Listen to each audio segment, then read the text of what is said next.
and welcome to my YouTube channel. So in today's video, we are going to discuss the MCQs or multiple choice questions with solutions of class 10th Political Science chapter 1, which is power sharing. So let's begin. First question, Belgium is a small country in dash smaller in area than the state of Haryana. तो Belgium जो कि एक छोटा सा country है वो area में Haryana state से भी कम है. हमें बताना है कि ये कौन से कॉन्टिनेंट में है.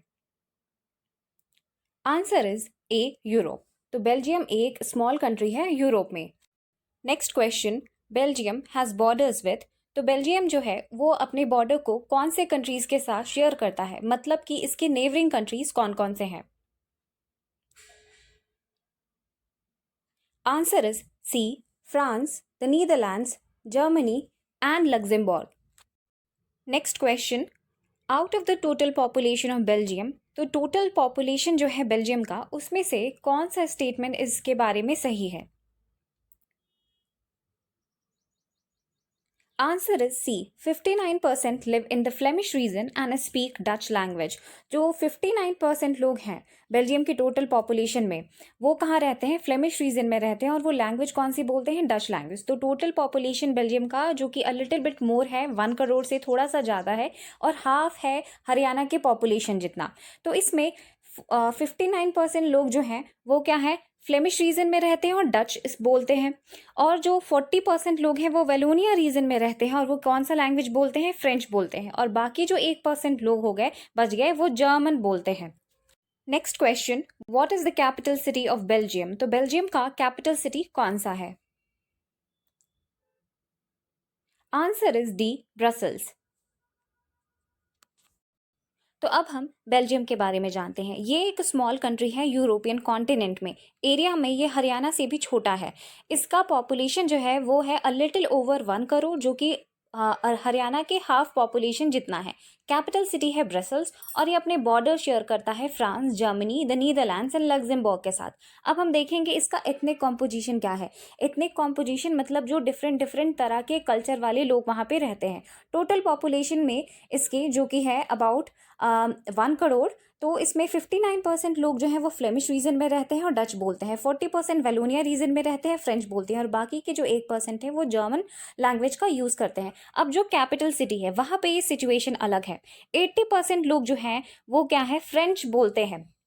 80% लोग क्या है, फ्रेंच बोलते हैं. जबकि ये कंट्री में कितने हैं, 40% ही है. कंट्री में माइनॉरिटी में है, पर कैपिटल सिटी में ये 80% है, यहाँ पर मेजॉरिटी में है. और ये रिच एंड पावरफुल कम्युनिटी है. जबकि कैपिटल में जो कंट्री में मेजॉरिटी में थे, यानी कि फ्लेमिश रीजन में रहने वाले डच पीपल थे, वो सिर्फ कैपिटल में 20% हैं. 20% ही लोग कैपिटल में हैं जो कि सिर्फ डच बोलते हैं. ये कंट्री में मेजॉरिटी में है, पर यहाँ पे कैपिटल में माइनॉरिटी में है, और इनको इकोनॉमिक डेवलपमेंट और एजुकेशन जैसी सुविधाएं बहुत बाद में मिली. इसलिए इन दोनों कम्युनिटीज में, फ्रेंच और डच, थोड़ा सा टेंशन हो गया बिटवीन 1950 एंड 1960. क्योंकि यहाँ पर हमें देखने को मिल रहा है कि फ्रेंच कम्युनिटी जो कि माइनॉरिटी में होते हुए भी काफ़ी ज़्यादा रिच एंड डेवलप्ड है, जबकि डच जो कि मेजॉरिटी में है फिर भी उनको उतना डेवलपमेंट देखने को नहीं मिला. तो इसलिए इन दोनों कम्युनिटीज़ के बीच में कॉन्फ्लिक्ट या टेंशंस था. Next question, Sri Lanka is a dash. तो हमें बताना है कि श्रीलंका कैसे टाइप का कंट्री है. Answer is B, island country. Sri Lanka कैसा कंट्री है, आइलैंड कंट्री है. Next question, Sri Lanka is an island nation just a few kilometres off the southern coast of. तो हमें बताना है कि जो श्रीलंका है जो कि एक आइलैंड नेशन है. आइलैंड नेशन मतलब ये चारों तरफ से वाटर बॉडी से घिरा हुआ है. श्रीलंका आइलैंड नेशन है, और हमारा कंट्री इंडिया कैसा नेशन है, पेनिनसुलर नेशन है. यानी कि पेनिनसुला क्या होता है, जिसके 3 साइड से वाटर बॉडीज हो. तो इंडिया इधर से हम देखते हैं कि इधर वेस्टर्न घाट से, ईस्टर्न घाट से, और नीचे इंडियन ओशन वाला जो साइड है, एक तरफ अरेबियन सी, एक तरफ बे ऑफ बंगाल, और एक तरफ इंडियन ओशन. तो हमारा कंट्री पेनिनसुलर है, और ये श्रीलंका कैसा है, आइलैंड नेशन है. तो हमें बताना है कि ये कौन से हमारे स्टेट के सदर्न कोस्ट से कुछ किलोमीटर की दूरी पर है. Answer is D, Tamil Nadu. तो ये तमिलनाडु से थोड़े किलोमीटर्स आगे है. Next question, how much percent are there Sinhala speakers in Sri Lanka. तो श्रीलंका में कितने परसेंट सिन्हाला बोलने वाले लोग रहते हैं. Answer is D, 74%. 74% लोग क्या है, सिन्हाला बोलते हैं. Next question, what is the population of Sri Lanka approximately? तो लगभग श्रीलंका का पॉपुलेशन कितना है? Answer is B 2 crore. ये ऑलमोस्ट हरियाणा जितना ही है। Next question, how many percent Christians are there in Sri Lanka? तो श्रीलंका में कितने परसेंट क्रिश्चियन लोग हैं? Answer is C 7%। तो अब हम श्रीलंका के बारे में जानते हैं। ये एक आइलैंड नेशन है साउथ एशियन कॉन्टिनेंट में। ये साउथ कोस्ट ऑफ तमिलनाडु से फ्यू किलोमीटर्स की दूरी पर है। पॉपुलेशन इसका ऑलमोस्ट 2 करोड़ है, जो कि हरियाणा जितना है। कैपिटल, हालांकि बुक में कैपिटल नहीं बताया गया है, बट फिर भी कोलंबो है इसका एग्जीक्यूटिव एंड जुडिशियल कैपिटल, और श्री जयवर्धनेपुरा कोटे लेजिस्लेटिव कैपिटल है। अब हम बात करेंगे इतने कॉम्पोजिशन की। इसके टोटल पॉपुलेशन में 74% लोग सिन्हाला स्पीकर्स हैं। जो सिन्हाला लोग बोलते हैं वो 74% है। 18% ऐसे लोग हैं जो तमिल स्पीकर्स हैं, जो तमिल लैंग्वेज बोलते हैं। अब इस तमिल स्पीकर्स में भी 2 कैटेगरीज हैं। 13% जो है वो श्रीलंकन तमिल्स हैं, यानी कि जो नेटिव है वहाँ के, जो वहीं के तमिल लोग हैं, जो श्रीलंका के अपने लोग हैं, मतलब नेटिव लोग हैं, जिनका पूरा जनरेशन वहीं का रहा हो, तो वो 13% है। और बाकी जो है वो इंडियन तमिल्स हैं, जो प्लांटेशन वर्कर्स काम करने गए थे श्रीलंका में और वहां जाकर के बस गए। वो कौन है? इंडियन तमिल्स, जिनके 4 फादर्स कहाँ से थे? इंडिया से थे। तो ये कैटेगरीज हैं। अब हम बात करते हैं रिलीजन की। तो सिन्हाला जो है, सिन्हाला लोग वो बुद्धिस्ट रिलीजन में मानते हैं। तमिल्स हिंदू और मुस्लिम दोनों ही हैं। क्रिश्चियन 7% है, 7% है जो कि तमिल और सिन्हाला हैं। Next question, when did Sri Lanka emerge as an independent country? तो श्रीलंका को कब इंडिपेंडेंस मिला? Answer is B 1948। Next question, when did the Sri Lankan government passed an act to recognize Sinhala as the only official language, thus disregarding Tamil? तो Sri Lankan government ने कब एक act पास किया जिससे कि सिन्हाला गवर्नमेंट लैंग्वेज जो है उसको ऑफिशियल लैंग्वेज का रिकॉग्निशन मिले, डिसरिगार्डिंग तमिल? तो ये एक्ट कब पास किया गया? आंसर इज ए 1956। 1956 में श्रीलंकन गवर्नमेंट ने एक ऐसा एक्ट पास किया जिससे कि ऑफिशियल लैंग्वेज सिन्हाला हो गया। Next question, what do you understand by the term majoritarianism? तो आप इस टर्म से, मेजोरिटेरियनिज्म से क्या समझते हैं? क्या मीनिंग है इस टर्म का? Answer is B, a belief that the majority community should be able to rule in a country whichever way it wants. ऐसा बिलीफ कि जो लोग मेजॉरिटी में है कंट्री में वही रूल करने चाहिए किसी कंट्री में, जैसे मर्जी हो वैसे रूल करे। अगर वो मेजॉरिटी में है, संख्या में ज़्यादा है, तो वो जैसे मर्जी चाहे रूल करे। By disregarding the wishes and needs of the minority, और कोई केयर नहीं करे जो माइनॉरिटी लोग हैं। तो ये बिलीव है जिसमें जो फेवर करता है मेजॉरिटी लोगों को, जो लोग ज़्यादा संख्या में है, मेजॉरिटी में है, उनको जो पॉलिसी फेवर करे वो कहलाता है majoritarianism. Question, in which country the policy of majoritarianism led to dissatisfaction and chaos? तो वो कौन सा कंट्री है जहाँ पे ये जो पॉलिसीज हैं जो कि मेजॉरिटी को फेवर कर रही थी, उससे डिससेटिस्फैक्शन यानी कि लोगों के बीच असंतोष हुआ, और केओस मतलब कि पीसफुल कंडीशंस नहीं रहे? तो वो कंट्री कौन सी है? Answer is B, Sri Lanka. Next question, which religion was to be protected and fostered according to the new constitution of Sri Lanka? तो श्रीलंकन गवर्नमेंट ने जो नया कॉन्स्टिट्यूशन तैयार किया उसमें कौन से रिलीजन को प्रोटेक्शन और फॉस्टर यानी कि बढ़ावा देने की बात की गई? Answer is B, Buddhism. तो बुद्धिज्म को प्रोटेक्शन और फॉस्टर करने के लिए इस कॉन्स्टिट्यूशन में बातें थी। जो सिन्हाला लोग थे वो कौन सा रिलीजन मान रहे थे? बुद्धिज्म, और वो मेजॉरिटी में थे। इसलिए श्रीलंकन गवर्नमेंट ने बाकी रिलीजन्स को, बाकी कल्चर्स को कोई वैल्यू नहीं किया और कहा कि सिर्फ बुद्धिज्म को ही बचाना है और प्रोटेक्ट करना है और बढ़ावा देना है। Next question, which of the following is not correct according to the majoritarian measures pursued by the Sri Lankan government?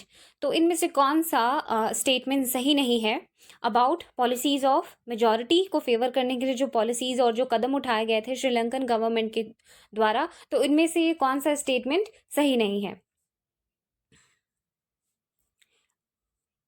Answer is B, the government followed fair and just policies for applicants of for university position and government jobs. तो ये गलत है। Government ने जो था वो preferential policies follow किए थे जो एप्लीकेंट्स यूनिवर्सिटीज़ में और यूनिवर्सिटी पोजीशंस के लिए और गवर्नमेंट जॉब्स के लिए जो सिन्हाला लोग थे उनको प्रेफर किया गया था, उनको प्रेफरेंस दिया गया था कि यूनिवर्सिटी में जो पोजीशंस है वहाँ के लिए और जो गवर्नमेंट जॉब्स होंगी उनको उसमें बेनिफिट दिया जाएगा, फेवर दिया जाएगा। प्रेफरेंशियल पॉलिसीज फॉलो किए थे, कोई फेयर एंड जस्ट पॉलिसीज नहीं थे। तो ये स्टेटमेंट गलत है। अब ये जो मेजॉरिटी को फेवर करने का जो पॉलिसी था उसमें देखिए क्या क्या मेजर्स लिए थे श्रीलंकन गवर्नमेंट ने। सबसे पहले 1956 में जो कॉन्स्टिट्यूशन आया उसने कहा कि सिन्हाला ही सिर्फ ऑफिशियल लैंग्वेज रहेगा। दूसरा कि जो यूनिवर्सिटी पोजीशंस हैं और गवर्नमेंट जॉब्स हैं वहाँ पे इनको क्या मिलेगा, जो सिन्हाला लोग हैं उनको प्रेफर किया जाएगा। और जो न्यू कॉन्स्टिट्यूशन था उसने सारे रिलीजन्स को इग्नोर किया और कहा कि बुद्धिज्म को प्रोटेक्ट और फॉस्टर करना है। तो ये सारे पॉलिसीज थे श्रीलंकन गवर्नमेंट के in the favour of majority. Next question, a violent conflict between opposing groups within a country that becomes so intense that it appears like a war. This is termed as, तो एक ऐसा violent हिंसा से related violent conflict हो, विवाद हो, tensions हो दो opposing groups के बीच और within a country के अंदर ही जो इतना ज़्यादा intense, इतना ज़्यादा भयंकर हो जाता है कि ऐसा लगता है कि ये तो एक वॉर है, युद्ध है। तो एक इसे हम क्या कहेंगे? Answer is C, civil war. तो सिविल वॉर क्या है? एक ऐसा कंडीशन है विद इन अ कंट्री, अपने कंट्री के अंदर ही, जिसमें दो अपोजिंग ग्रुप्स एक दूसरे के साथ कॉन्फ्लिक्ट में होते हैं, इंटेंस कॉन्फ्लिक्ट में होते हैं। Next question. In Sri Lanka, the civil war has caused a terrible setback to the social, cultural and economic life of the country. It ended in, तो श्रीलंका में जो सिविल वॉर हुआ उससे काफ़ी ज़्यादा नुकसान पहुंचा सोशल, कल्चरल और economic conditions of the country को। तो ये कब ख़त्म हुआ? एक्चुअली हुआ क्या था, हमने देखा है कि कैसे श्रीलंका में मेजॉरिटी और माइनॉरिटी ग्रुप्स थे। मेजॉरिटी में सिन्हाला और माइनॉरिटी में तमिल्स थे। तो जो श्रीलंकन गवर्नमेंट थी वो मेजॉरिटी को ही फेवर कर रही थी। 1956 में एक्ट आया जिससे ऑफिशियल लैंग्वेज क्या हो गया, सिन्हाला। फिर यूनिवर्सिटी पोजीशन और जॉब्स में सिन्हाला मेजॉरिटी लोगों को फेवर किया जाने लगा, बुद्धिज्म को फेवर किया जाने लगा। तो इससे जो तमिल सेंटिमेंट्स थे वो हर्ट हो गए। इन्हें लगा कि सरकार जो है इनके कल्चर और लैंग्वेज के प्रति सेंसिटिव ही नहीं है। कॉन्स्टिट्यूशन ने इन्हें बेसिक राइट्स भी डिनाई कर दिए और इनके इंटरेस्ट को इग्नोर किया जा रहा है। तो इससे क्या हुआ, इन दोनों ग्रुप्स में तमिल्स के बीच में डिस्ट्रस्ट हो गया और कॉन्फ्लिक्ट हो गया, जिसे हम क्या कह रहे हैं, सिविल वॉर। ये सिविल वॉर हुआ था और जो तमिल हैं उन्होंने अपने स्ट्रगल किए, पॉलिटिकल पार्टीज बनाई और ये तमिल ईलम यानी कि इंडिपेंडेंट स्टेट डिमांड करने लगे। तो यही दो ग्रुप्स यानी कि जो मेजॉरिटी में है और माइनॉरिटी में है इनके बीच टेंशन्स हुए, कॉन्फ्लिक्ट हुए और इसे कहा जाता है सिविल वॉर। तो ये वॉर कब खत्म हुआ? आंसर इज सी, 2009। 2009 में जाके ये शांत हो गया। अब इसका इम्पैक्ट क्या हुआ था इस सिविल वॉर का? तो वो दोनों ही साइड लोगों का नुकसान हुआ। कई लोगों को एज रिफ्यूजीज होना पड़ा, force to leave the country करना पड़ा और उनकी livelihood. Next question. Between 1970 and 1993, Belgium government amended their constitution so as to work out an arrangement that would enable everyone to live together within the same country. तो 1970 से लेकर के 1993 तक Belgium की सरकार ने अपने कॉन्स्टिट्यूशन को कितनी बार अमेंड किया ताकि एक अरेंजमेंट हो जाए। और हमने जो देखा था कि एथनिक कॉम्पोजिशन कितना कॉम्प्लेक्स था बेल्जियम में, वो लोग साथ रह पाए एक ही कंट्री में। तो हमने अभी श्रीलंका का कंडीशन देखा कि कैसे उसने टैकल किया, उल्टा कॉन्फ्लिक्ट हो गया। अब हम बेल्जियम के बारे में देखेंगे कि बेल्जियम ने क्या स्टेप्स लिए, तो कॉन्स्टिट्यूशन में कितनी बार बदलाव किया। Answer is C, 4 times. Belgium की सरकार ने 4 बार अपने कॉन्स्टिट्यूशन में बदलाव किए। Next question, where is the headquarters of European Union? तो यूरोपियन यूनियन का हेडक्वार्टर्स कहाँ है? Answer is A, Brussels. Belgium का जो कैपिटल है वहाँ पे यूरोपियन यूनियन का हेड है। तो ये देखिए कैसे यहाँ पे रीजनल डाइवर्सिटी थी, बहुत ज़्यादा कॉम्प्लेक्स इतने ग्रुप्स थे, फिर भी यूरोपियन यूनियन इसका हेडक्वार्टर्स कहाँ चुना गया? Brussels. Next question, Brussels has a separate government in which both the communities have. तो ब्रसेल्स जो कि बेल्जियम का कैपिटल है वहाँ पे एक सेपरेट गवर्नमेंट है जिसमें सारे कम्युनिटीज़ के पास कौन से राइट्स हैं? Answer is B, equal representation. तो सेपरेट गवर्नमेंट है हर एक कम्युनिटी के लिए, और इसमें सभी को इक्वल रिप्रेजेंटेशन रखा गया है। ये नहीं कि अगर कोई मेजॉरिटी में है तो उस प्रोपोर्शन में उसके रिप्रेजेंटेशन ज़्यादा होंगे, और जो माइनॉरिटी में है उस हिसाब से उसके मेंबर्स जो हैं वो कम रिप्रेजेंटेटिव्स होंगे। तो ऐसा नहीं है, हर एक कम्युनिटी के लिए, चाहे वो मेजॉरिटी में हो माइनॉरिटी में हो, इक्वल रिप्रेजेंटेशन रखा गया है बेल्जियम में। Next question. Apart from the central and the state government, there is a third kind of government in Belgium called as, तो सेंट्रल गवर्नमेंट और स्टेट गवर्नमेंट के अलावा, सेंट्रल गवर्नमेंट जो पूरे यूनियन पे काम करे और स्टेट गवर्नमेंट जो प्रोविंशियल लेवल पे काम करे, उसके अलावा भी बेल्जियम में एक third kind of government exist करता है। इस गवर्नमेंट का नाम क्या है? Answer is D, community government. तो कम्युनिटी गवर्नमेंट में क्या होता है कि हर एक कम्युनिटी जो है वो अपना लीडर चुनती है, और वो उनके एजुकेशनल और कल्चरल राइट्स के बारे में देखता है। हर एक कम्युनिटी एक लीडर चुनेगी, वो पर्टिकुलर कम्युनिटी ही चुन सकती है अपने लीडर्स को। तो ये कंडीशंस थे बेल्जियम के, जहाँ पे हमने देखा कि कैसे गवर्नमेंट ने अकोमोडेशन किया, कैसे डाइवर्सिटी के प्रॉब्लम को सॉल्व किया, एकोमोडेट किया। तो क्या क्या मेजर्स लिए थे? तो 1970 से लेकर के 1993 तक 4 बार कॉन्स्टिट्यूशन को अमेंड किया गया। जितने भी मिनिस्टर्स के नंबर होंगे सेंटर में, वो हर एक कम्युनिटी के लिए इक्वल होंगे। ठीक है, डच हो फ्रेंच हो, इक्वल मिनिस्टर्स होंगे, इक्वल नंबर होगा मिनिस्टर्स का सेंट्रल गवर्नमेंट में। और क्या किया गया? सेम लॉज बनाए गए, माइनॉरिटी हो मेजॉरिटी हो, और जो सेंटर है उसने अपने पावर शेयर किए स्टेट के साथ, यानी कि फेडरल कैरेक्टरिस्टिक हमें यहाँ देखने को मिला। जो सेंट्रल गवर्नमेंट है उसने क्या किया कि अपने पावर्स शेयर किए स्टेट गवर्नमेंट के साथ, कि अब स्टेट गवर्नमेंट जो है वो सेंट्रल गवर्नमेंट के सबऑर्डिनेट नहीं रहेगा। ब्रसल्स में हमने अभी क्वेश्चन ही किया पहले कि कैसे सेपरेट गवर्नमेंट था जिसमें सारे कम्युनिटी को इक्वल रिप्रेजेंटेशन दिया गया, बोथ कम्युनिटी, यानी कि जो कैपिटल में फ्रेंच और डच लोग थे इनके बीच इक्वल रिप्रेजेंटेशन हुआ। और फिर एक और गवर्नमेंट कम्युनिटी गवर्नमेंट किया गया, ताकि जो माइनॉरिटी है मेजॉरिटी है सभी के राइट प्रोटेक्टेड रहें। तो ये बेल्जियम गवर्नमेंट ने एफर्ट्स लगाए। Next question, which of the following statements is true? तो इनमें से कौन सा स्टेटमेंट सही है?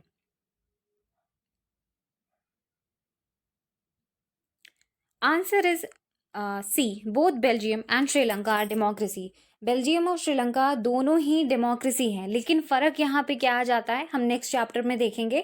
जो अगला फेडरलिज्म वाला चैप्टर है, बेल्जियम कैसा है, एक फेडरल कंट्री है, जबकि श्रीलंका जो है एक यूनिटरी फॉर्म ऑफ गवर्नमेंट को प्रैक्टिस करता है, यानी कि सारे पावर श्रीलंका में किसके हाथों में है? सेंट्रल गवर्नमेंट में। जबकि बेल्जियम ने क्या किया है, अपने पावर्स को स्टेट के साथ डिवाइड किया है। तो ये बेल्जियम और श्रीलंका दोनों ही डेमोक्रेसी हैं, पर अंतर ये है कि बेल्जियम फेडरल कंट्री है और श्रीलंका यूनिटरी कंट्री है।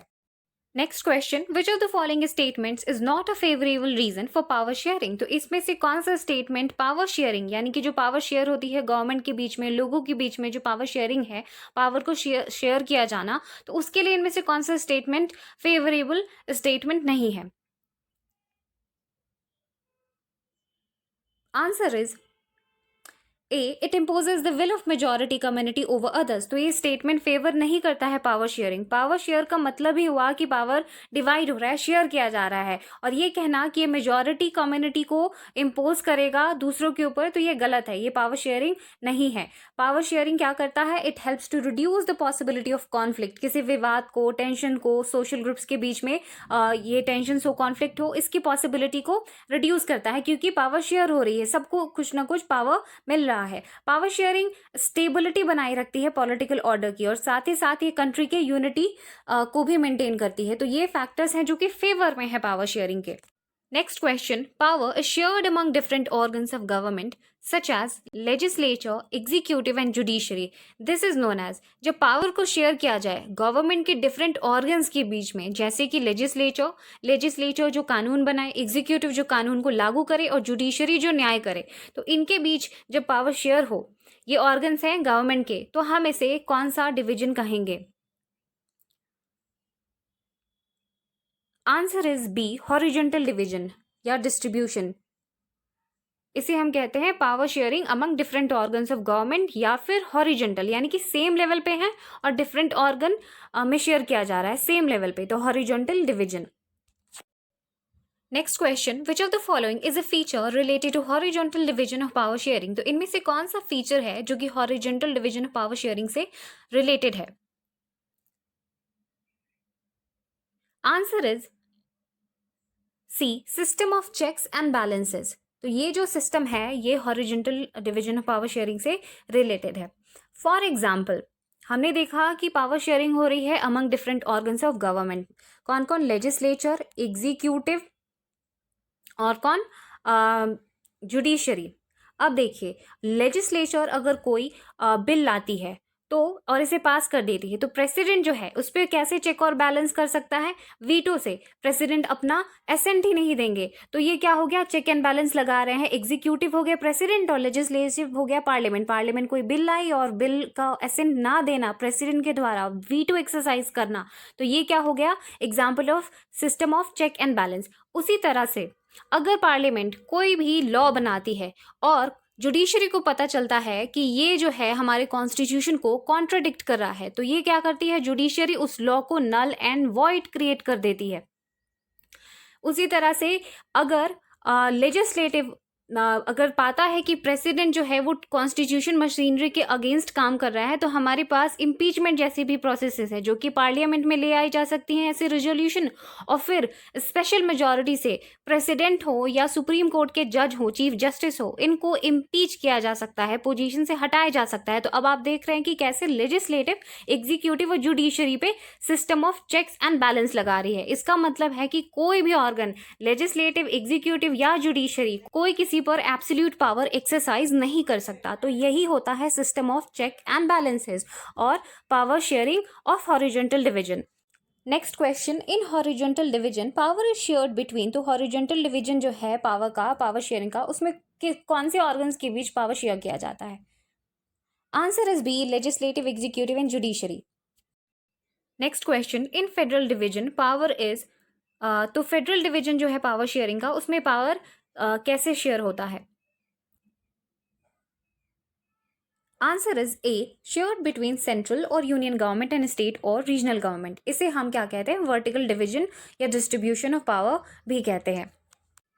Next question, the government at the provincial और regional level in India is called as. जो गवर्नमेंट है जो कि स्टेट लेवल पे, रीजनल लेवल पे, या प्रोविंस मतलब स्टेट हो गया, स्टेट लेवल पे इंडिया में काम करती है, उसे हम क्या कहते हैं?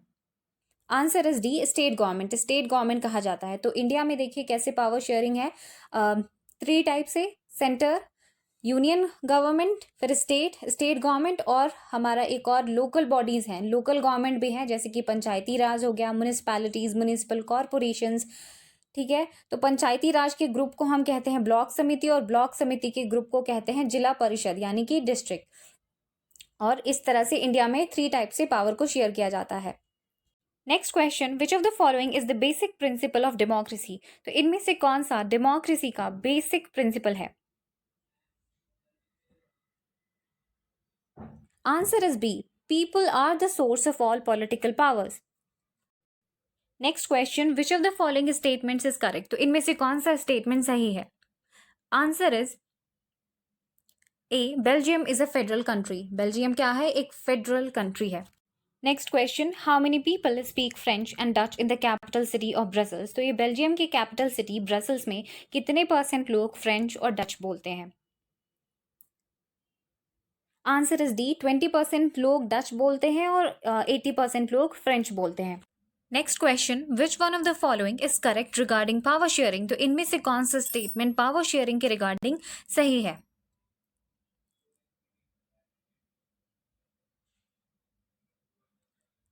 Answer is B, B and सी।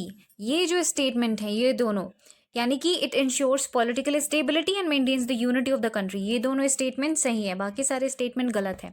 तो देखिए पावर शेयरिंग क्यों ज़रूरी है, इसके पीछे 2 रीजंस हैं। एक सेट है प्रूडेंशियल रीजंस का यानी कि विवेकपूर्ण रीजंस का, और एक मोरल रीजंस का। तो प्रूडेंशियल रीजंस में क्या क्या आ गया कि जो पावर शेयरिंग है इससे it reduces the possibility of conflict between social groups, it ensures political stability and maintains the unity of country.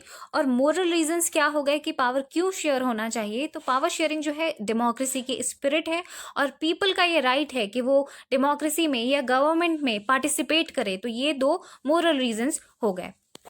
Next question, in which of the following forms of power sharing the system of checks and balances is an important feature? तो इनमें से कौन से form और power sharing में system of check and balance important feature है?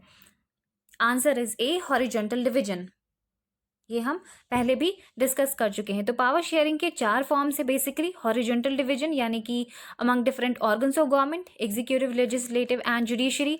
Vertical division, central government and state government. Among social groups, social groups जैसे कि जो माइनॉरिटीज़ में होते हैं, वुमेन होते हैं, जो इनके बीच अगर पावर शेयर की जाए, जैसे कि उन्हें रिजर्व सीट्स दिया जाए, रिजर्व कॉन्स्टिट्यूएंसीज रहें, तो ये हो गया among social groups. And among pressure groups में कौन कौन आ गए? जो पॉलिटिकल पार्टीज़ हैं, जो मूवमेंट क्रिएट करती हैं और गवर्नमेंट में पार्टिसिपेट करती हैं, तो ये हो गए प्रेशर ग्रुप्स। तो ये हैं चार form of power sharing. Next question, which of the following statements is true about the community government of Belgium? तो इनमें से कौन सा स्टेटमेंट बेल्जियम के कम्युनिटी गवर्नमेंट के बारे में सही है?